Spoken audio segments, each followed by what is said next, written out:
Baik, perkenalkan nama saya Regita Orpena Timlafu, NIM 102 2021 0087, semester 1 kelas C, program studi pendidikan Kristen anak usia dini. Pada video kali ini, saya akan menjelaskan sedikit materi dari mata kuliah konsep dasar PAUD tentang minat bermain dan perkembangan pada anak usia dini.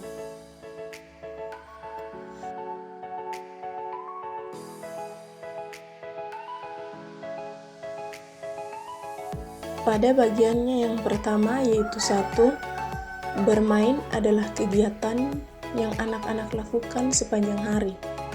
Karena bagi anak, bermain adalah hidup dan hidup adalah bermain. Artinya bahwa anak usia dini tidak membedakan antara bermain, belajar, dan bekerja. Anak-anak umumnya sangat menikmati permainan dan akan terus melakukannya dimanapun mereka memiliki kesempatan. Dan bagian yang kedua, tujuan bermain pada anak usia dini. Pada dasarnya, tujuan dari bermain pada anak usia dini yaitu memiliki tujuan utama, yaitu memelihara perkembangan atau pertumbuhan optimal anak usia dini melalui pendekatan bermain yang kreatif, interaktif, dan terintegrasi dengan lingkungan bermain anak. Di sini menekankan bahwa dari bermain adalah perkembangan kreativitas dari anak-anak. Semua anak usia dini memiliki potensi kreatif, tetapi perkembangan kreativitas sangat individual dan bervariasi antara anak yang satu dengan yang lainnya. Pada bagiannya yang ketiga, yaitu karakteristik bermain pada anak usia dini.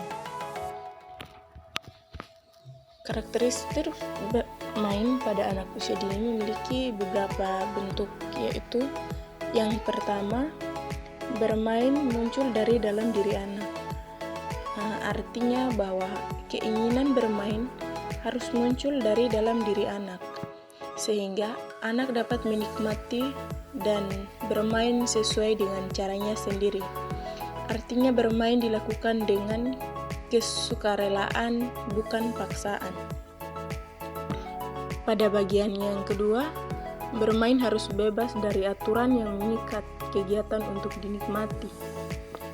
Di sini artinya bahwa bermain pada anak usia dini harus terbebas dari aturan yang mengikat, karena anak usia dini memiliki cara bermainnya sendiri.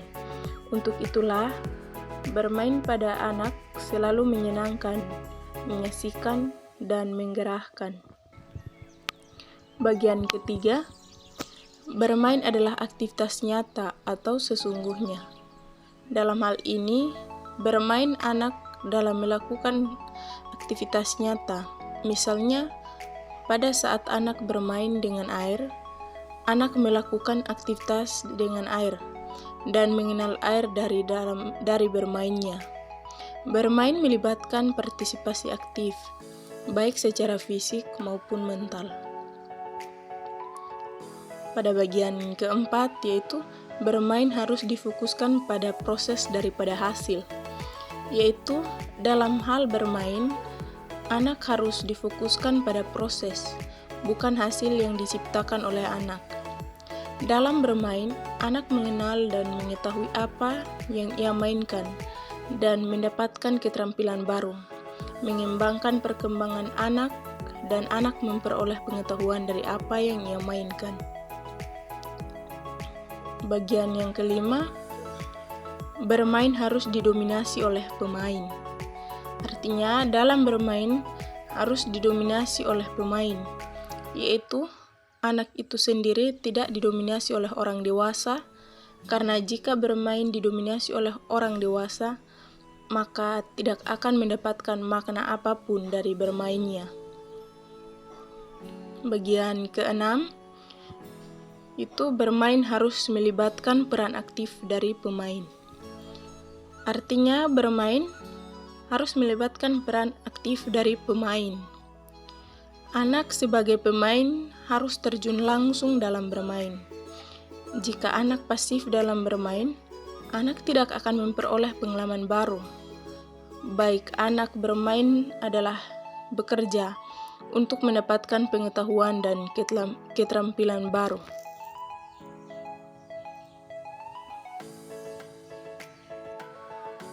Pada bagian yang keempat, yaitu klasifikasi dan jenis bermain anak usia dini.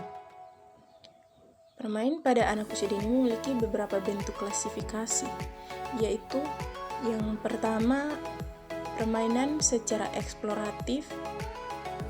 Yang kedua, permainan secara dinamis. Yang ketiga, permainan dengan keterampilan.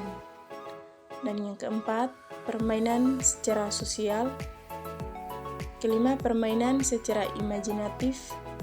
Dan yang terakhir, yang ketujuh, permainan dalam bentuk teka-teki.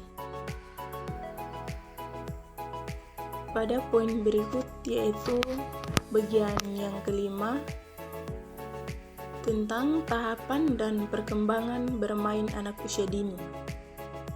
Perkembangan bermain pada anak usia dini memiliki beberapa tahapan, yaitu yang pertama, tidak menetap. Artinya, anak hanya melihat anak lain bermain, tetapi anak itu tidak ikut bermain.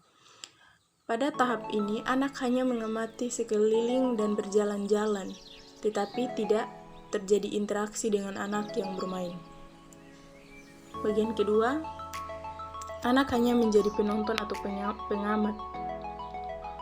Anak belum mau terlibat untuk bermain, tetapi anak sudah mulai bertanya dan lebih mendekat pada anak yang sedang bermain, dan anak sudah mulai muncul ketertarikan untuk bermain. Dan setelah mengamati, anak biasanya dapat mengubah cara bermain. Bagian yang ketiga, bermain sendiri. Pada tahapan ini, anak sudah mulai bermain, tetapi bermain sendiri dengan mainannya. Terkadang, anak berbicara temannya yang sedang bermain, tetapi tidak terlibat dengan permainan anak lain. Bagian yang keempat, kegiatan paralel. Pada bagian ini, anak sudah bermain dengan anak lain, tetapi belum terjadi interaksi dengan anak lainnya, dan anak itu cenderung menggunakan alat yang ada di dekat anak lain. Pada tahapan ini, anak juga tidak memengaruhi anak lain dalam bermain dengan permainannya. Bagian kelima, yaitu bermain dengan teman. Pada tahapan ini, terjadi interaksi yang lebih kompleks pada anak. Yaitu dalam bermain, anak sudah mulai saling mengingatkan satu sama lain. Terjadi tukar-menukar mainan, atau anak mengikuti anak lain. Meskipun anak dalam kelompok melakukan kegiatan yang sama, tidak dapat aturan yang mengikat dan belum memiliki tujuan yang khusus, atau belum terjadi diskusi untuk mencapai satu tujuan bersama, seperti membangun bangunan dengan perencanaan. Tetapi masing-masing dapat sewaktu-waktu meninggalkan permainan kapan saja ia mau, tanpa perlu merusak mainan. Pada bagian yang keenam, kerjasama dalam bermain atau dengan aturan. Saat anak bermain bersama secara lebih terorganisasi dan masing-masing menjalankan peran yang saling memengaruhi satu sama lain, anak bekerja sama dengan anak lain untuk membangun sesuatu. Terjadi persaingan, membentuk permainan drama, dan biasanya dipengaruhi oleh anak yang memiliki pengaruh atau adanya pemimpin dalam bermain.